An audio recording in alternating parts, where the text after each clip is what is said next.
Scientists say it's a matter of when, not if, there will be a major earthquake in the new Madrid Seismic Zone. What if I told you the most dangerous fault line in the US isn't in California or the Pacific Northwest, but right in the middle of the country? It's called the new Madrid Seismic Zone, stretching across Tennessee and southern Illinois. Recently, this area has been experiencing small tremors, raising concerns about a major earthquake. Back in the 1800s, earthquakes here were so powerful they reversed the Mississippi River's flow. With NASA warning of a potential disaster, are you ready for a quake in this region? What might happen if the new Madrid fault line rumbles again? The new Madrid fault is stirring up fears of another big earthquake. This time, it is the central eastern United States, where a long stretch of the new Madrid Seismic Zone crosses parts of Arkansas and Missouri, showing a lot of small tremors. This area experienced severe earthquakes in the past. You might not have heard much about these old quakes. Back then, the region was sparsely populated, so the quakes were soon forgotten.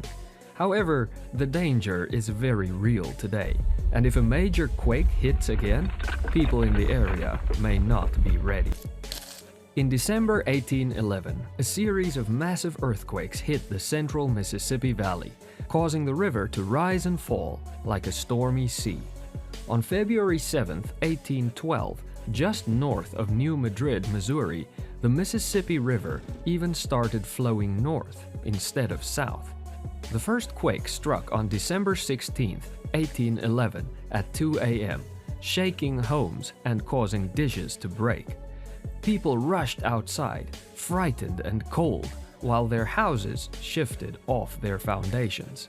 Throughout the night, smaller tremors continued, and by morning, the area experienced another strong quake, opening up the ground and causing mud and water to erupt.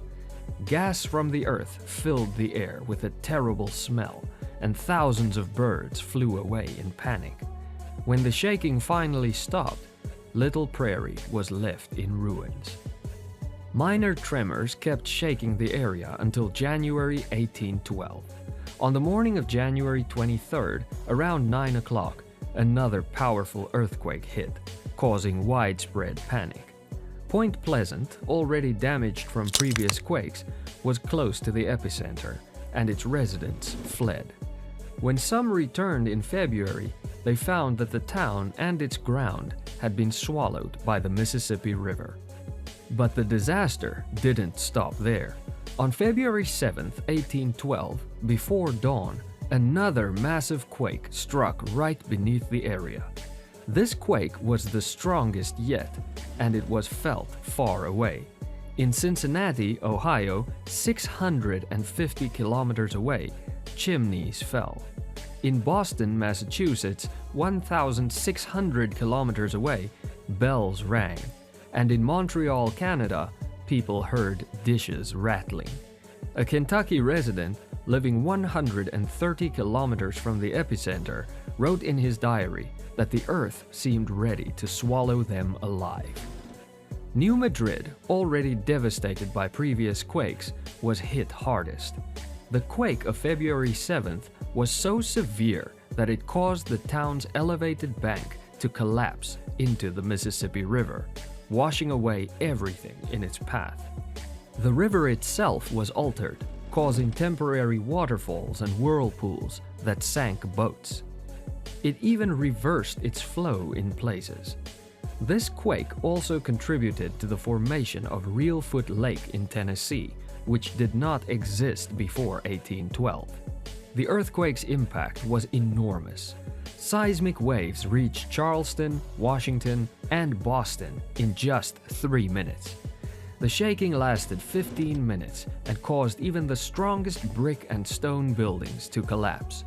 St. Louis and Louisville suffered significant damage, and aftershocks continued for days.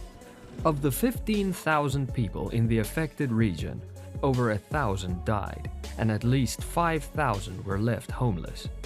Considering the low population density of that time, only one person per square kilometer, the loss of life was especially tragic. Additionally, 5 settlements, a military fort, and numerous Native American villages were completely destroyed. The ground itself was ripped apart, leaving behind sand boils, fissures, and cracks. Dead trees were scattered everywhere, swamps were lifted and dried out, and fertile land was covered by new, massive lakes. The young United States had never faced such a colossal disaster. Accurate measurements of the earthquakes from 1812 are impossible because seismographs weren't invented yet. However, scientists believe that at least 3 of these New Madrid earthquakes would have registered over 8.0 on the Richter scale, making them the most intense earthquakes ever recorded in the continental US, and among the strongest globally. A catastrophe quickly forgotten due to the sparse population and slow communication of the time. The central government also failed to aid the survivors. But what about now?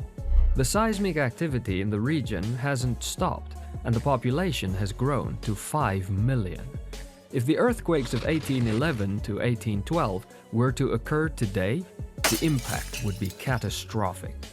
Back then, with a population density of 1 person per square kilometer, the death toll was around 7%.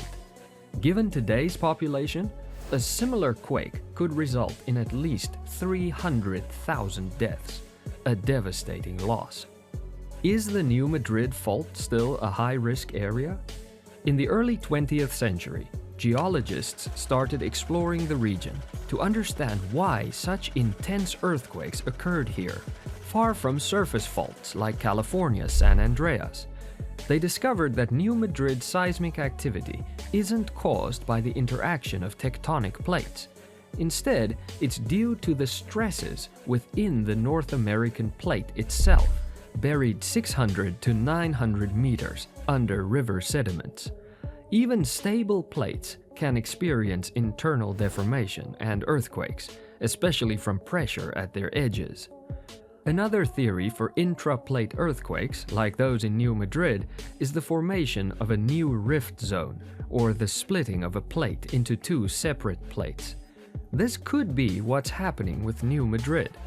Globally, only about 0.5% of seismic energy comes from earthquakes away from plate boundaries, while the remaining 99.5% comes from earthquakes along plate margins.